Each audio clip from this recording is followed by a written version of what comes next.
నమస్కారం. న్యాయసేవ కార్యక్రమానికి స్వాగతం.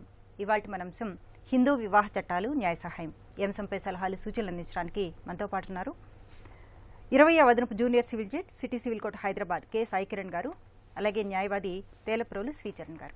వారిచే విలువైన సలహాలు సూచనలు స్వీకరిద్దాం. జడ్జి గారు, ఈ హిందూ వివాహ చట్టం యొక్క ముఖ్య ఉద్దేశం ఏంటి?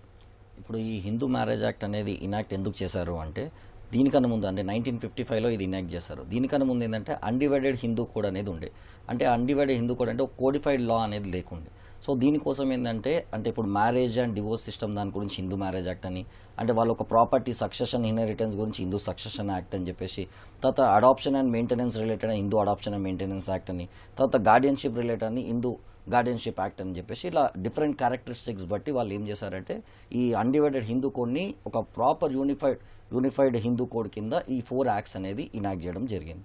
ఈ ఒక మెయిన్ హిందూ మ్యారేజ్ యాక్ట్ ఒక ఉద్దేశం ఏంటంటే ఒక మ్యారేజ్ గురించి అండ్ ఆల్సో డివోర్స్, అంటే ఒక మ్యారేజ్ చేసుకున్నప్పుడు వైఫ్ అండ్ హస్బెండ్కి ఏమొస్తుందంటే కొన్ని రైట్స్ అండ్ ఆబ్లిగేషన్స్ అనేది వస్తుంది. సో ఆ రైట్స్ అండ్ ఆబ్లిగేషన్స్ ఏంటి అని చెప్తారు. అంటే మ్యారేజ్ చేసుకోవాలంటే ఏ కండిషన్స్ ఉండాలి, ఏ కండిషన్స్ ఫుల్ఫిల్ అయితే అది వ్యాలిడ్ మ్యారేజ్ అవుతుంది. తర్వాత సెరిమనీస్ చేసుకోవాలంటే ఎలాంటి సెరిమనీస్ అనేది చేసుకోవాలి అని చెప్పి ఆ మ్యారేజ్ రిజిస్ట్రేషన్ గురించి చెప్తుంది. అలానే వాళ్ళు ఇప్పుడు వాళ్ళ మధ్యలో ఏమైనా గొడవలు అవుతుంటే రెస్టిట్యూషన్ ఆఫ్ కాంజుగల్ రైట్స్ కానీ, జ్యుడిషియల్ సపరేషన్ కానీ, లేదంటే డివోర్స్ కానీ, మ్యూచువల్ డివోర్స్ కానీ, సో ఇలా రకరకాలుగా అండ్ మెయింటెనెన్స్ రిలేటెడ్ కానీ, అది ఇంట్రీ మెయింటెనెన్స్ ఉండొచ్చు, పర్మనెంట్ అలిమోనీ ఉండొచ్చు, లేకపోతే వాళ్ళకి పిల్లలు ఉంటే వాళ్ళొక కస్టడీ ఎవరికి ఇవ్వాలి అని చెప్పేసి, సో వాళ్ళొక rights and obligations, wife and husband ఒక ఆబ్లిగేషన్స్ ఏవి ఉంటాయి, వాళ్ళ రైట్స్ ఏముంటాయి అని చెప్పి ఆ దాని గురించి హిందూ మ్యారేజ్ యాక్ట్లో మొత్తం చెప్పడం జరిగింది. ఓకే, శ్రీచరణ్ గారు, ఈ హిందూ వారసత్వ చట్టాన్ని అంటే 1956ని 2005లో సవరణ చేశారు. ఈ సవరణ వల్ల ఆడపిల్లలకు ఎలాంటి హక్కులు సంక్రమించాయి? హిందూ వారసత్వ చట్టం అండి 1956 చట్టంలో ఏంటంటే ఆడపిల్లలకి ఎటువంటి అంటే వారసత్వ ఆస్తుల మీద హక్కులు లేవు. అయితే 2005 సవరణ తర్వాత ఏమైందంటే మగపిల్లలతో సమానంగా ఆడపిల్లలకు కూడా వారసత్వ ఆస్తుల్లో కూడా హక్కులు కల్పించారు. ఇక్కడ అర్థం చేసుకోవాల్సింది ఏంటంటే 9 సెప్టెంబర్ 2005 ఆ డేట్ రోజు ఫాదర్ గనక బతికుంటే ఓకే ఆ పిల్లలు ఎవరైతే ఉన్నారో మగపిల్లలైనా ఆడపిల్లలైనా కూడా సమాన వారసత్వ హక్కులు వాళ్ళకి సంక్రమిస్తాయి అన్నమాట. అయితే ఆ ఆస్తులు ఏదైతే ఉన్నాయో అవి అంటే దాని అర్థం ఏంటంటే సెప్టెంబర్ 9, 2005 నాటికి ఆ జాయింట్ ఫ్యామిలీ ప్రాపర్టీస్ అంటే యాన్సెస్ట్రల్ ప్రాపర్టీస్, ఆ కుటుంబ ఆస్తులు ఏవైతే ఉన్నాయో అవన్నీ కూడా విభజించకుండా ఉండాలి. విభజించకుండా ఉండాలి. ఆ తర్వాత ఎప్పుడైనా సరే ఆ ప్రాపర్టీస్ని వాళ్ళు నార్మల్గా ఏంటంటే లిమిటేషన్ పీరియడ్ అంటారు, ఒక 12 సంవత్సరాల లోపు క్లెయిమ్ చేసుకోవాలంటారు. వీటికి సంబంధించి లేదు అంటే ఇప్పుడు వాళ్ళకి సపోజ్ ఏదైనా ఈ ప్రాపర్టీ అమ్మారు, ఈ ఆడపిల్లలకి తెలియకుండా అమ్మారు అన్నప్పుడు 3 సంవత్సరాల లోపు క్లెయిమ్ చేసుకోవాలి. ఆ అమ్మకం చెల్లదు, నాకు కూడా హక్కు ఉంది అని చెప్పేసి. అంటే ఇవన్నీ ఏంటంటే ఈ చూసుకోకుండా చాలామంది ఎప్పుడో 20 ఏళ్ళు 30 ఏళ్ళ తర్వాత వచ్చేసి అమ్మేసేసిన తర్వాత కూడా వచ్చి క్లెయిమ్ చేస్తూ ఉంటారు. అందువల్ల ఈ ఆస్తి తగాదాలు వస్తూ ఉన్నాయి. ఓకే, ఒక కాల్ తీసుకుందాం అండి. భాస్కర్ గారు నమస్తే అండి, చెప్పండి. నమస్తే మేడం. అక్యూజ్డ్ చనిపోతే వారసులుగా వాళ్ళని తీసుకోవచ్చా ఎన్ఐ యాక్ట్? మరొకసారి అడగండి. ఎన్ఐ యాక్ట్ లో అక్యూజ్డ్ చనిపోతే వారసులుగా వాళ్ళని తీసుకోవచ్చా? చెక్ దాంట్లో ఇది ఎన్ఐ యాక్ట్. ఈ రోజు మనం చెక్ బౌన్సింగ్ అండి ఎన్ఐ యాక్ట్ అంటే. ఈ రోజు మనం మాట్లాడుకుంటుంది హిందూ వివాహ చట్టాలు. అందులో మేడం అదే వాళ్ళు డబ్బులు రాసిచ్చారు, అది వాళ్ళకి పంపకం జరగలేదు, కేసు వేశారు, ఆయన చనిపోయారు. ఓకే ఓకే, చెక్ ఇచ్చిన వ్యక్తి చనిపోయారు. చనిపోయారు. వాళ్ళు బాండ్ కూడా రాసిచ్చారు, పంపకం అంటే రిజిస్ట్రేషన్ చేసుకోలేదు నమ్మకం మీద. ఎట్లా ఇప్పుడు చనిపోతే వారసులను తీసుకోవచ్చా? ఓకే జడ్జి గారు చూడండి, ఇప్పుడు మీరు ఎన్యాక్ట్ రిలేటెడ్ అంటే చెక్ ఇచ్చారు, ఎవరైతే రెస్పాండెంట్ ఉన్నారో అతను చనిపోయారంటున్నారు.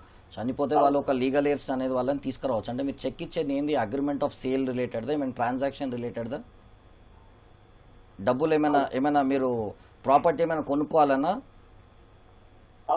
ఆ ప్రాపర్టీ కొనుక్కోవాలని అగ్రిమెంట్ ఏమైనా చేసి ఉంటే మీరు దాన్ని చెక్ ఇస్తే ఆ రిలేటెడ్ దానిపైన మీరు రిజిస్ట్రేషన్ చేసుకోవచ్చు. వాళ్ళ ఎల్ఆర్స్తోని మీరు ప్రాపర్టీ అనేది రిజిస్ట్రేషన్ అనేది చేసుకోవచ్చు. ఆ ఎల్ఆర్స్ని కూడా మీరు ఆన్ రికార్డ్లో తీసుకురావచ్చు. ఎవరైతే వాళ్ళ పిల్లలు ఉన్నారో లీగల్ ఎయిడ్స్ ఉన్నారో వాళ్ళందరినీ తీసుకురావచ్చు. అండ్ మీ ప్రాపర్టీ అగ్రిమెంట్ చేశారు కాబట్టి 100% రిజిస్ట్రేషన్ వాళ్ళ లీగల్ ఎయిడ్స్ వచ్చి మీకు రిజిస్ట్రేషన్ చేసుకోవచ్చు. సబ్ రిజిస్ట్రార్కి వెళ్ళి మీరు అప్లికేషన్ పెడితే వాళ్ళు చేస్తారు.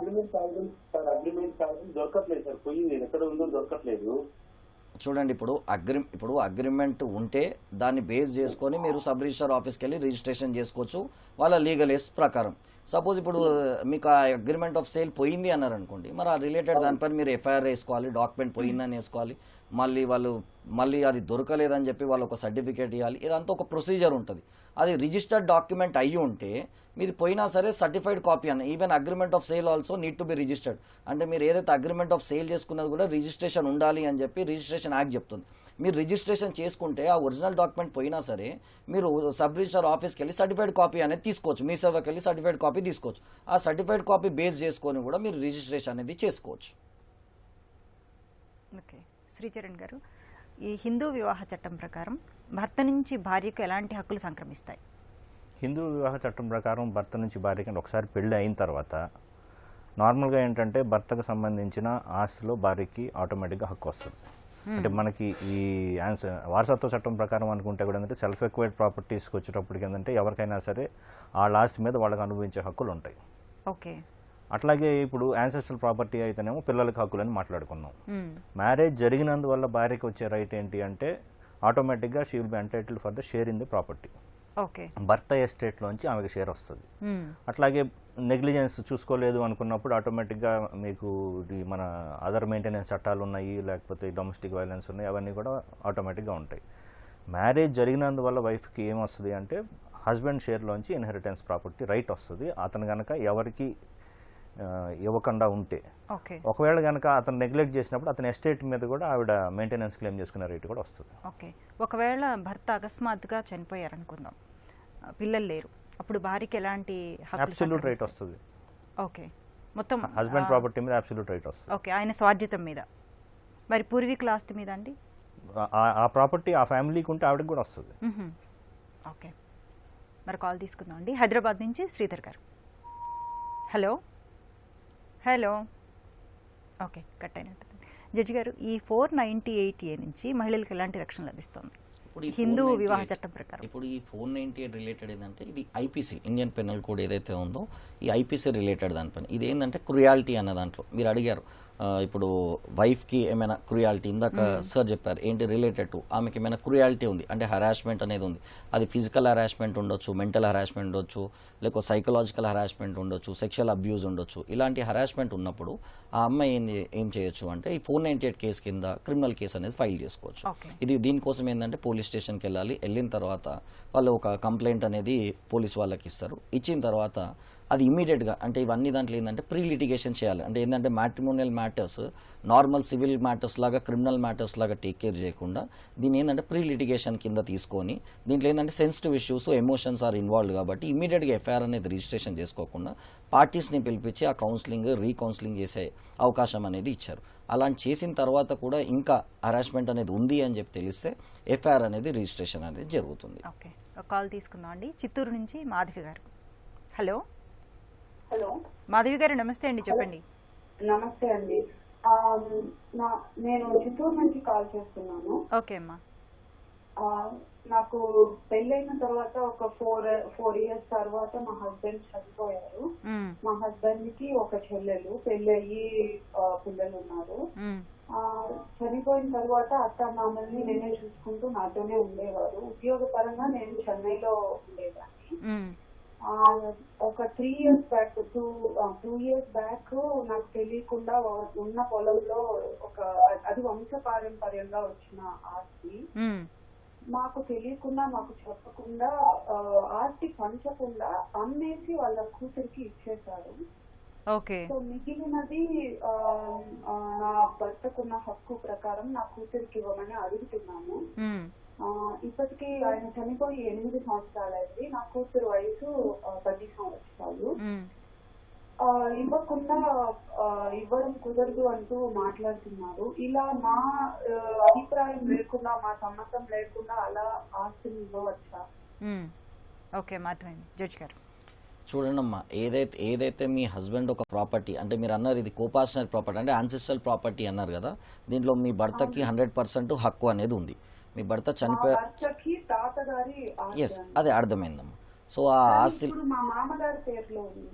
అదే అమ్మ, ఇప్పుడు ఏదైతే ఇప్పుడు మీ మామగారి పేరు పైన ఉన్న అది యాన్సిస్ట్రల్ ప్రాపర్టీ, సో తాతల ఆస్తి కాబట్టి దాంట్లో మీ భర్తకు కూడా షేర్ అనేది ఉంటుంది.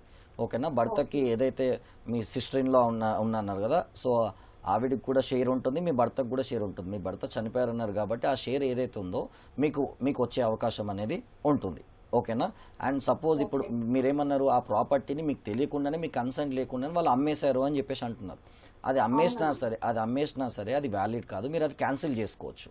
దానికోసం అని ఏంటంటే మీరు సేల్ డీడ్ ఏవైతే ఇప్పుడు అమ్మారు అంటున్నారు కదా, సో దాని సర్టిఫైడ్ కాపీ ఒకటి తీసుకొని మీరు సివిల్ కోర్ట్కి వెళ్ళి cancellation of registered sale deed and declare as null and void, అంటే ఇది చెల్లదు, ఇది ఎందుకు అంటే దీంట్లో నాకు హక్కు ఉంది, పార్టీషన్ చేయమని చెప్పేసి పార్టీషన్లో మీకు ఎంత షేర్ వస్తుంది మీ భాగం, అంటే ఆ యాన్సిస్ట్రల్ దాంట్లో మీకు ఎంత బాగా వస్తుంది, ఇంత షేర్ నాకు రావాలి, అండ్ నా షేర్ కూడా వీళ్ళు అమ్మేశారు కాబట్టి నా షేర్ వరకు ఏదైతే ఉందో అమ్మేసింది, ప్లస్ సబ్సిక్వెంట్గా వీళ్ళు రిజిస్ట్రేషన్ ఏదైతే వేసారో అది కూడా క్యాన్సిల్ చేయండి అని చెప్పి మీరు సివిల్ కోర్టుకి వెళ్ళి దావా అనేది వేయాలమ్మ.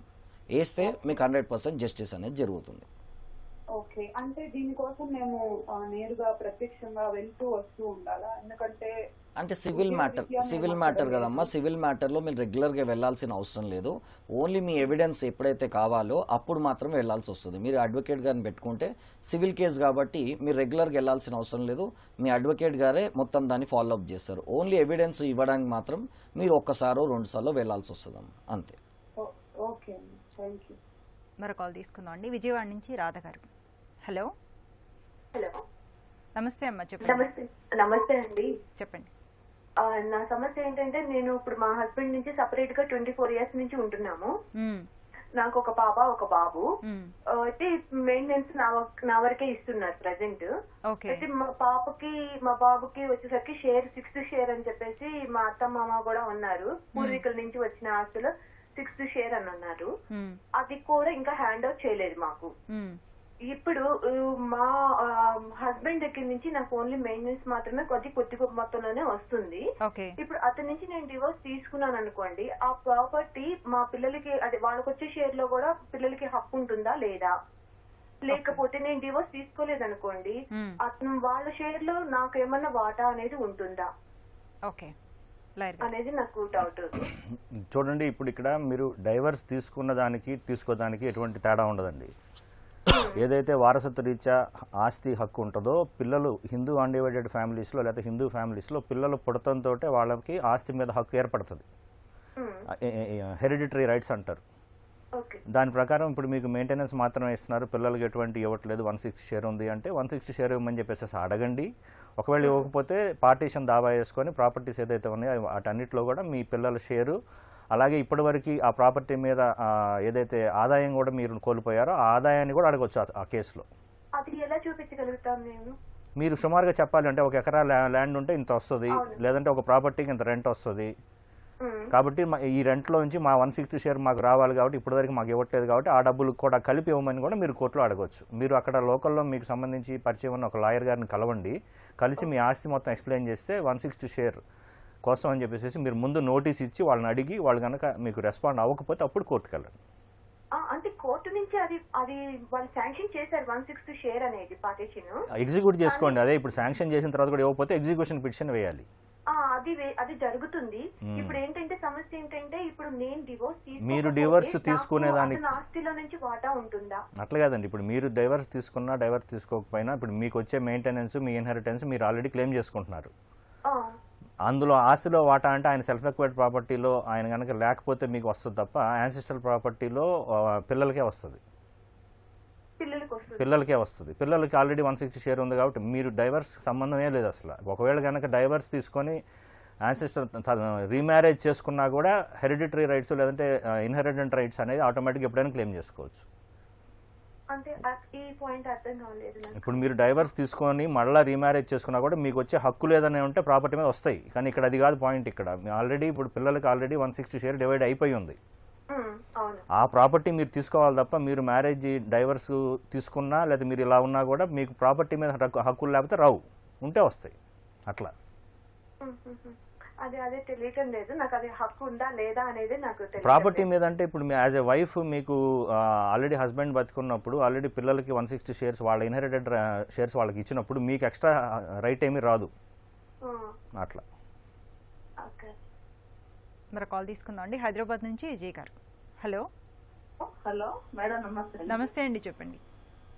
మేడం, మా వారు అంటే గంధ ముక్తేశ్వర్ గారు, ఆయన పేరు, ఆయన బిఎస్ఎన్ఎల్ ఎంప్లాయ్ చేశారు. ఓకే. ఆయన ఫస్ట్ భార్యలు పిల్లలు లేరు, నాకు కూడా బిఎస్ఎన్ఎల్ ఎంప్లాయే.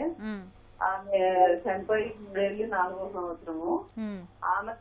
ఆమె పెన్షన్ కూడా వీళ్ళ వారికి వస్తుంది. అయితే ఆయన బామ్మది కొడుకుది ఇంట్లో పెట్టుకొని చేసి ఆ అమ్మాయి వాళ్ళ మనవరాలు ఆ మేనల్లుడి దగ్గరే ఉంటున్నాడు ఆయన. అన్ని పెన్షన్లు వస్తున్నాయి. నాకు నెలకి ఇప్పుడు మొన్న జనవరికి 1 year, రేపు 1.5 years అవుతుంది, 20,000 ఇస్తున్నాడు. అయితే ఇప్పుడు ఆయనకు 73 ఏళ్ళండి, నాకు 53 ఏళ్ళు నాకు ఉన్నాయి.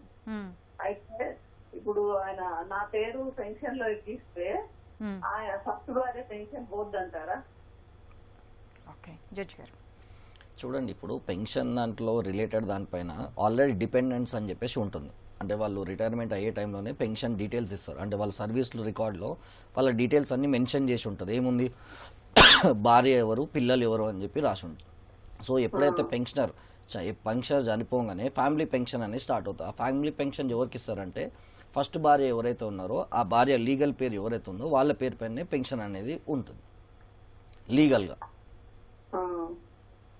హస్బెండ్ కే వస్తుందండి, మా హస్బెండ్ కే వస్తుంది. కానీ ఆ పెన్షన్ వాళ్ళ బావమరిది వాళ్ళు అంతా రౌడీ షీటర్స్, వాళ్ళ మేనల్లుడు శ్రీకాంత్,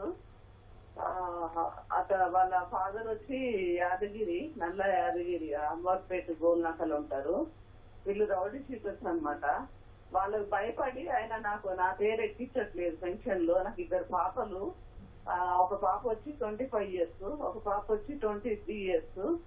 నేను ఒంటరిగానే ఉంటున్నాను. అంటే డిపెండెన్స్ అంటే ఇప్పుడు పెన్షన్ దాంట్లో డిపెండెన్స్ అని చెప్పి నేమ్ అనేది ఎంట్రీ చేయించుకోవాలమ్మా. దాని రిలేటెడ్ దానిపైన మీ ట్రెజరీ ఉంటుంది కదా, ఆ ట్రెజరీ దాంట్లో వెళ్ళేసి మీకు పెన్షన్ ఆఫీస్ ఉంటుంది. పెన్షన్ ఆఫీస్కి వెళ్ళి మీరు ఒక అప్లికేషన్ ఇవ్వండి, ఒక దరఖాస్తు ఇవ్వండి. నేను సో అండ్ సో అని చెప్పేసి మీరు దరఖాస్తు ఇవ్వండి. దరఖాస్తు ఇస్తే దానికి వాళ్ళు తీసుకోవాలా లేదా అని చెప్పేసి మీకు చెప్తారు. మేమే ఉంటున్నాం, మేమే చూడాలి, మేమందరం లీగల్ ఎయిడ్స్ అన్న దానిపైన చెప్పి పెడితే మీ పేరు అనేది ఎంట్రీ చేస్తే మీకు వస్తుంది. అదే మేము ఎంట్రీ చేయలేము అనుకోండి, మీకు ఒక రిజెక్షన్, దీనివల్ల మేము రిజెక్షన్ చేస్తున్నాము అని చెప్పి చెప్తారు. అలాంటప్పుడు మీరు ఏం చేసుకోవచ్చు, ఆ రిలేటెడ్ దానిపైన మీరు కావాలంటే సివిల్ కోర్టుకు వచ్చి కూడా నేను సో అండ్ సో అని చెప్పేసి మీరు పిటిషన్ అనేది కూడా వేసుకోవచ్చు. సివిల్ కోర్టుకు వచ్చి దావా కూడా వేసుకోవచ్చు. ఫస్ట్ మీరు ఏం చేయాలంటే పెన్షన్ ఆఫీస్కి వెళ్ళి మీరు చెప్పండి, ఒక అప్లికేషన్ ఇవ్వండి, దరఖాస్తు ఇవ్వండి. అంటే సార్ ఒక విషయము, ఆయన వచ్చి ఎస్పీ మాద, నేను వచ్చి ఓసీ చౌదరి. అయితే మా మ్యారేజ్ లీగల్ గా లేదని చెప్పి ఇప్పుడు ఆయన నన్ను ఏంటంటే ఒక చీటింగ్ చేశారు, మోసం చేశారు ఒక విధంగా. ఆయన క్యాస్ట్ చెప్పలేదు, ఆయన ఏది చెప్పలేదు. ఈ రోజు నేను ఆయనకి ఏమన్నా అవుతే రోడ్డు మీద ఉంటాను సార్. అది నా పరిస్థితి. ఇప్పుడు నేను ఏమంటారు చెప్పండి. ఏ ఆధారం లేదు. ఆయన ఇచ్చిన రోజులు 20,000 ఇస్తాడు. ఆయన హెల్త్ కూడా మంచిగా లేదు. ఆయనకి షుగర్, బీపీ అన్ని ఉన్నాయి. ఆయన 73 years వచ్చినాయి మొన్న May 10th కి. నాకు 53 ఏళ్ళు నాకు వచ్చాయి. ఇప్పుడు నేను చూస్తే నన్ను ఎవరు చూసేవాళ్ళు లేరు. ఆడపిల్లలు ఎట్లా చూస్తారు సార్? ఒక ఇంటికి వెళ్ళి పెళ్లిళ్ళు కూడా కాలేదు ఇద్దరికి. ఇంకా ఒక పాప చదువుకుంటుంది US లో, ఒక పాప ఇక్కడ ఫ్యాషన్ డిజైన్ చేసుకుంటుంది. ఆమె సపరేట్ ఉంటుంది, నాతో కలిసి ఉండట్లేదు ఆమె కూడా. ఇది పరిస్థితి సార్ నాది. ఆయన చూస్తే ఎప్పటికప్పుడు నేను నిన్న కూడా అడిగాను పెన్షన్ అంటే పెడతాను పెడితే మా కజిన్ వాళ్ళ బాబు అడిగాడంట, మామయ్య మరి పెన్షన్ పెట్టు, వాళ్ళ ఫ్యామిలీ మొత్తం అందరు కూడా పెన్షన్ పెట్టాలి అని చెప్తే, రేపు పెడతాము రేపు చేస్తాను 2 నెలలు ఈ నెల ఆ నెల అనుకుంటే ఇప్పుడు 3-4 ఏళ్ళు నేను ఆమె 84వ సంవత్సరం. కానీ ఇప్పటి వరకు ఎక్కించట్లేదు. ఆయనకి ఏంటంటే నా మీద మరి పెట్టాలని ఉందా లేకపోతే ఈమెని గాలికి వదిలేస్తే అది వస్తుంది అని మొత్తానికైతే నా మీద చెడు అభిప్రాయంతోనే ఉన్నాడు మేడం. నేనేం చేయాలో నాకు ఏం అర్థం కాని పరిస్థితిలో ఉన్నాను నేను ఇప్పుడు. ఏంటంటే జడ్జి గారు, అలాగే 2 ఆడపిల్లలు ఉన్నారు, వాళ్ళ పరిస్థితి ఏంటంటే? అంటే వాళ్ళ రిలేటెడ్ వాళ్ళ ఫాదర్ ఒక రిలేటెడ్ దానిపైన మెయింటెనెన్స్ అనేది అయితే వేసుకోవచ్చు. ఇప్పుడు వాళ్ళ పిల్లలు ఏదైతే ఉన్నారో, ఇప్పుడు వీళ్ళ మదర్ అయినా సరే, ఇప్పుడు ఈవిడైనా సరే, లేక వాళ్ళ పిల్లలు ఉన్నారు కాబట్టి వాళ్ళ పిల్లల మెయింటెనెన్స్ అనేది అయితే వేసుకోవచ్చు. ఆ రిలేటెడ్ మెయింటెనెన్స్ అడిగి ఏదైతే డబ్బులు ఇప్పుడు 20,000 ఇస్తున్నాను కదా, అదే వాళ్ళ పిల్లలు ఒక్కొక్కళ్ళకి 10,000 ఇవ్వాలి అని చెప్పేసి మెయింటెనెన్స్ అనేది వేసుకోవచ్చు. లీగల్గా అలా వేసుకొని మాత్రం చేసుకునే అవకాశం అనేది ఉంటుంది. ఓకే, మరో కాల్ తీసుకుందాం అండి. భువనగిరి నుంచి మీనా గారు. హలో, నమస్తే అమ్మా. నమస్తే అండి, చెప్పండి. మాది యాదాద్రి భువనగిరి అమ్మ, నా పేరు మీనా. ఓకే, మేము 2017లో భువనగిరి కోర్టులో కేసు వేస్తామమ్మా, మెయింటెనెన్స్ కోసం. మా ఆయన గవర్నమెంట్ ఎంప్లాయ్ అమ్మా. ఓకే, డిఎస్ఎన్ఎల్ జాబ్ చేస్తాడు. అయితే నాకు 2 పిల్లలమ్మా. మేము విడిపోయి చాలా కాలం అయిందమ్మా, 20 ఏళ్ళు అయింది. ఓకే, విడాకులు వచ్చేసాయండి? విడాకులు తీసుకున్నారా? తీసుకోలేదమ్మా. తీసుకోలేదు. అయితే మా బాబుకి 2013లో యాక్సిడెంట్ ఒక కాలు పోయిందమ్మా. అయితే పరిస్థితి బాగాలేక నేను మా ఆయనను ఆశ్రయించిన, ఇట్లా నా పరిస్థితి ఇట్లా ఉంది, ఏదైనా డబ్బులు సాయం చేయమన్నా, ఇది నువ్వు గవర్నమెంట్ ఎంప్లాయ్ కదా, నువ్వు వేరే అమ్మతో అక్రమ సంబంధం పెట్టుకుని ఉంటుందో, నేను ఏమనలేదు ఆయన అన్నందుకు. ఆయన ఏమంటే, ఇప్పుడు బిడ్డ పెద్దగా అయింది కదా, బిడ్డ పెళ్లి కోసమే కదా, నీ బిడ్డ నాకు ఇచ్చేసి అన్నాడు. నా బిడ్డ నాకు ఇచ్చే అంటే అట్లే ఇస్తా, పుట్టినప్పటి నుంచి నువ్వు చూడలేదు, చేయలేదు, పిల్లల్ని నన్ను చూడలేదు, పట్టించుకోలేదు, పెట్లు ఇస్తాను నేను అంటే, నీ బిడ్డ నాకు ఇచ్చేసి ఇక్కడ ఏదో దుబాయ్కి అమ్ముకొని పైసలు ఇస్తా అన్నాడు. నేను ఇయ్యనని చెప్పిన. కొంచెం టార్చర్ పెట్టిండు మేడం, చాలా టార్చర్ పెడితే ఇప్పుడు మీకు మెయింటెనెన్స్ ఏమి ఇవ్వట్లేదా అమ్మా? భువనగిరి స్టేషన్ లో కంప్లైంట్ ఇస్తాం మేడం. మమ్మల్ని చాలా విధాలు టార్చర్ పెట్టాం మమ్మల్ని. అయితే కేసు పెడితే అప్పుడు మాదాపు సిఎస్ వెంకటని ఒక ఆయన సార్ ఉండారు మేడం. ఆయన కొంచెం ఏం చేసిందంటే, ఇక కొంచెం మా అమ్మాయి కట్టాలి, మాత్రం డబ్బు లేదని చెప్పి కేసు ఏం చేస్తాం, 5 నెలలు దింపించుకోండి మమ్మల్ని. ఎంత సారి కేసు ఎఫ్ఐఆర్ చేస్తలేవంటే, మీ ఆయన పెద్ద ఆఫీసర్ అమ్మా, ఆయన మీద కేసు పెడితే మరి జాబ్ పోతుంది అన్నాడు. అదేంటి సార్ అట్లా అంటారు, తప్పు చేసిన వాళ్ళు గవర్నమెంట్ ఎంప్లాయ్ ఎవరైతే సార్ మీరు కేసు ఎఫ్ఐఆర్ చేయండి సార్, కొంచెం భయం ఉంటుంది అయినప్పుడు, నా బిడ్డలు ఎక్కకపోతే కిడ్నాప్ చేస్తాను బెదిరిస్తున్నాడు అంటే లేదమ్మా.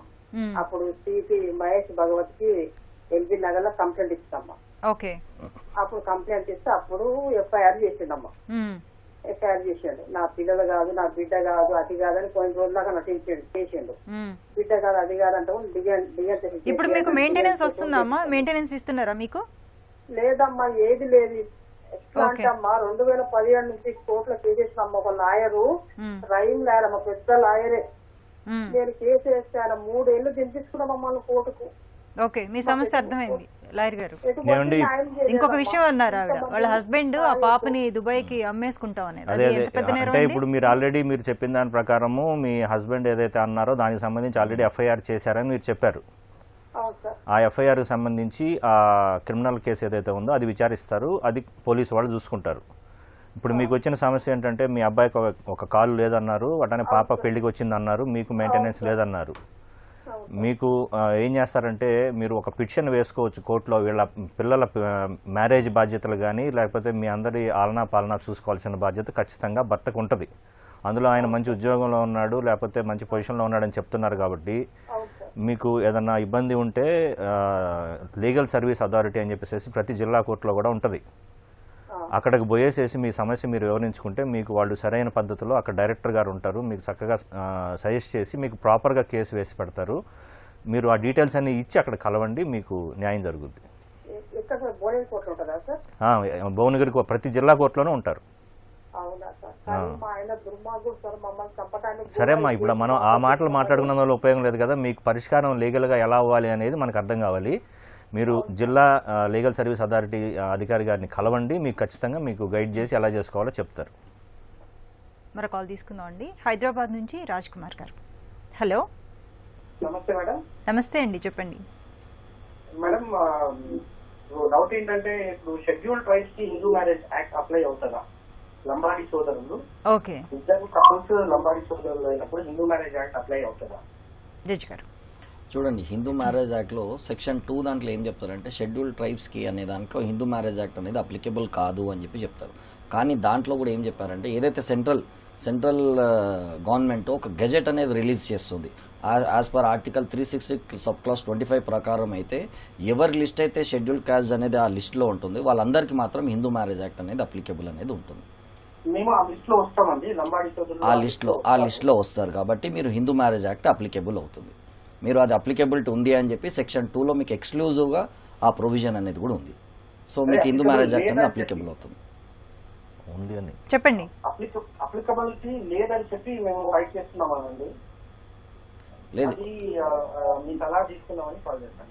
చెప్పండి. లేదు, దాంట్లో ఇప్పుడు ఆర్టికల్ 3C సబ్ క్లాస్ 25 దాంట్లో ఏదైతే లిస్ట్లో ఉందో నేమ్స్ వాళ్ళందరికీ హిందూ మ్యారేజ్ యాక్ట్ అనేది అప్లికేబుల్ అవుతుంది. ఎవరెవరు హిందూస్ ఎవరికి అప్లికేబిలిటీ ఉంది అని చెప్పి ఒక లిస్ట్ అనేది ఉంది, సెక్షన్ 2లో ఇచ్చారు. దాంట్లో లాస్ట్ ప్రొవిజన్లో schedule tribe does not comes under Hindu అని చెప్పేసి చెప్తారు. కానీ ఎవరైతే సెంట్రల్ గవర్నమెంట్ ఇచ్చిన గజెట్లో వాళ్ళ నేమ్స్ ఎవరైతే మెన్షన్ చేసి ఉందో వాళ్ళందరికీ హిందూ మ్యారేజ్ యాక్ట్ అప్లికేబుల్ అవుతుంది. వాళ్ళు మ్యారేజ్ రిలేటెడ్ కానీ వాళ్ళ డివోర్స్ పిటిషన్స్ కానీ లేకపోతే రిజిస్ట్రేషన్ ఆఫ్ కాంజుగల్ రైట్స్ కానీ మెయింటెనెన్స్ కానీ ఏదైనా హిందూ మ్యారేజ్ యాక్ట్ కింద కోర్టులో ఫైల్ చేసే అవకాశం అనేది ఉంటుంది. అదే సార్, ఇప్పుడు ఏంటంటే మా మిస్సెస్ మాకు కాంజుగల్ రైట్స్ కూడా వేసారు. అంటే 498 ఎంసీడీసీ అన్ని వేసారు. ఈ 498 అడ్మిషన్ కూడా అయిపోయింది. అంటే 7 years బ్యాక్ కేసు అనమాట. ఇప్పుడు అంటే 2 years బ్యాక్ ఏంటంటే హెచ్ఎంఓపీ కూడా వేసారు, కాంజుగల్ రైట్స్ కూడా వేసారు అనమాట. అంటే హిందూ మ్యారేజ్ యాక్ట్ అప్లై అవుతుందని వేశారు. మేము ఛాలెంజ్ చేస్తే అది డిస్ట్రిక్ట్ కోర్టులో డిస్మిస్ అయింది. హైకోర్టులో మాకు స్టే వచ్చింది. అయితే నా క్వశ్చన్ ఏంటంటే సార్, అంటే they have filed a petition stating that marriage is solid as per Hindu marriage act. అయితే మేము అంటే నలిటీ ఆఫ్ మ్యారేజ్ అని ఫైట్ చేయవచ్చా? అంటే ఇప్పుడు నలిటీ ఆఫ్ మ్యారేజ్ అని ఇప్పుడు సెక్షన్ 11లో వేయాలి, సెక్షన్ 12లో వేయాలి. సో వాయిడ్ మ్యారేజ్ అన్న దాంట్లో సెక్షన్ 11లో ఏం కూడా చెప్తారు, వాయిడ్ మ్యారేజ్ రిలేటెడ్ దాంట్లో అది బైగమస్ మ్యారేజ్ రిలేటెడ్ కానీ సపెండా రిలేషన్లో మ్యారేజ్ చేసుకుంటే ప్రోబిటెడ్ డిక్రీస్లో ఇస్తే సెక్షన్ 11 కింద నల్ అండ్ వాయిడ్ అని చెప్పి డిక్రేజ్ చేయొచ్చు. అండ్ సెక్షన్ 12లో ఏంది వాయిడబుల్ మ్యారేజెస్ గురించి చెప్తారు. అదేంటిది, రిలేటెడ్ టు ఇంపార్టెన్సీ కానీ అన్సౌండ్నెస్ కానీ లేకపోతే ప్రీ మ్యారేజ్ ప్రెగ్నెన్సీ కానీ అలాంటి రిలేటెడ్ దానిపైనే మీరు వాయిడబుల్ అనే నల్ అండ్ వాయిడ్ అనేది నలిటీ ఆఫ్ మ్యారేజ్ అనేది చేసుకోవచ్చు. మరి ఏదైతే ఇది ఉందో ఈ రిలేటెడ్ అయితే it is not a ground under section 11 or section 12. So obviously you cannot file under section 11 or 12 in order to nullify the so and so marriage. So sir, when we are tribes and when this particular Hindu Marriage Act is not applying to us, when the marriage is performed as per Hindu Marriage Act, then it is obvious that we have overruled the caste custom. Hindu marriage act మాకు apply కాకుండా Hindu marriage act లో మేము పెళ్లి చేస్తున్నాం కాబట్టి అది apply కాకపోవచ్చు కదా అని నా doubt. Sir, it's not about whether you married under the Hindu Marriage Act or not. You are considered as an Hindu. Why? Because it is exclusively mentioned under the Hindu Marriage Act as per section 2. Okay sir, thank you. మరో call తీసుకుందాం అండి. హైదరాబాద్ నుంచి శ్రీకాంత్ గారు. Hello hello Srikanth గారు, నమస్తే అండి. చెప్పండి. Actually అయితే మా తాతకు మా అమ్మ ఇద్దరు. హలో చెప్పండి. మా అమ్మ వాళ్ళు ఇద్దరు అక్క చెల్లెళ్ళు ఒక తమ్ముడు అండి. అయితే చిన్న ఉన్నప్పుడే మా తాత చనిపోయాడు. చనిపోతే ఏమైతుందంటే వారసత్వంగా వచ్చిన ఆస్తి ఏం చేశారంటే మా మామయ్య పేరు మీద చేసేసారనమాట చిన్న ఉన్నప్పుడే. అయితే మొన్న వరకు మా మామయ్య ఏమన్నారంటే ఇస్తాను కొంచెం ఆస్తి అని అన్నారు. ఇప్పుడు ఇవ్వట్లేదు. మేము ఎలా ప్రొసీడ్ కావాలి దానిపైన మేము ఇస్తుందా? ఆల్రెడీ 30 years అవుతుంది మా మమ్మీ వాళ్ళు. అంటే మీ మామయ్యకి రాసినప్పుడు ఆయన ఏజ్ ఎంత అండి? మా మామయ్య చిన్నగా ఉన్నప్పుడే రాశారండి. మా మామయ్య అంటే మైనర్ గా ఉన్నప్పుడే రాశారా? అనమాట. మైనర్ గా ఉన్నప్పుడే రాశారా? మైనర్ గా ఉన్నప్పుడే రాశారు. ఓకే, శ్రీచరణ్ గారు ఏమండి ఇప్పుడు మీరు ఏం చేసిందంటే నా పైన కాదు ఆల్రెడీ మా కొడుకున్నాక కొడుకు పైన చేసేయమని చెప్పేసి అన్నారనమాట. ఇప్పుడు మీ తాతగారికి ఆస్తి ఎక్కడదండి? అది వారసత్వంగా వచ్చిన ఆస్తి. ఆయనకు వారసత్వంగా వచ్చింది కాబట్టి ఇప్పుడు మీ తాతగారు చనిపోయి కూడా 30 ఏళ్ళు అయిందన్నారు కదా. కాబట్టి మనకి 30 years బ్యాక్ మీ తాతగారు చనిపోయిన నాటికి ఇప్పుడు ఈ వారసత్వ సవరణ చట్టాలు లేవు కాబట్టి మరి అప్పుడున్న మేల్ డిసెండెంట్ ఎవరైతే ఉన్నారో ఆయన మీ మామగారు ఒక్కళ్ళే ఉన్నారు కదా. అవునండి. అయితే ఇప్పుడు 1985కి ముందు మీ అమ్మ వాళ్ళకి మ్యారేజ్ అయిందా, తర్వాత అయిందా? తర్వాత అయితే ఒకసారి స్టేట్ అమెండ్మెంట్ మీకు అప్లై అవుతుందేమో చూసుకొని దాని కింద క్లెయిమ్ చేయండి. ఒకసారి డాక్యుమెంట్స్ అన్ని కూడా సరిగ్గా అంటే డేట్లు అన్ని మీరు కరెక్ట్గా చెప్పుకుని సుమారుగా 30 years అయింది అంటే చెప్పడం కష్టమైంది. అంటే మామయ్య చిన్నగా ఉన్నప్పుడు పెద్దగా ఉన్నప్పుడు అని కాదమ్మా, మీరు అర్థం చేసుకోవాల్సింది ఏంటంటే ఒకసారి మీ తాతగారు చనిపోయిన మరుక్షణం ఏమైందంటే అప్పటికున్న ఆ ప్రాపర్టీ మీద హక్కులు సక్సెషన్ ఫ్లో అయిపోతుంది. కాబట్టి ఆ రోజుకి అది ఆ డేట్స్ కరెక్ట్గా చూసుకొని ఆ ప్రాపర్టీ డీటెయిల్స్ అని ఒకసారి అక్కడ లోకల్ లాయర్ గారిని కలవండి, తను ఎక్స్ప్లెయిన్ చేసి చెప్తారు మీకు. ఒకవేళ కనుక 85 కంటే తర్వాత మ్యారేజ్ అయితే ఆ 30 years తర్వాతకి కనుక మీకు ఫ్లో అయ్యేటట్టు ఉంటే షేర్ వచ్చే ఛాన్సెస్ ఉంటాయి. ఒకసారి అది ప్రాపర్గా క్లియర్ ఫ్యాక్ట్స్ తోటి వెరిఫై చేసుకోండి. Okay, thank you so much అండి. ఇప్పటివరకు మనం హిందూ వివాహ చట్టాలు న్యాయ సహాయం ఈ అంశంపై సలహాలు సూచనలు స్వీకరించాం. వచ్చే శనివారం 9 గంటల 30 నిమిషాలకు న్యాయ సేవ కార్యక్రమంలో మళ్ళీ కలుసుకుందాం. అంతవరకు సెలవు. నమస్కారం.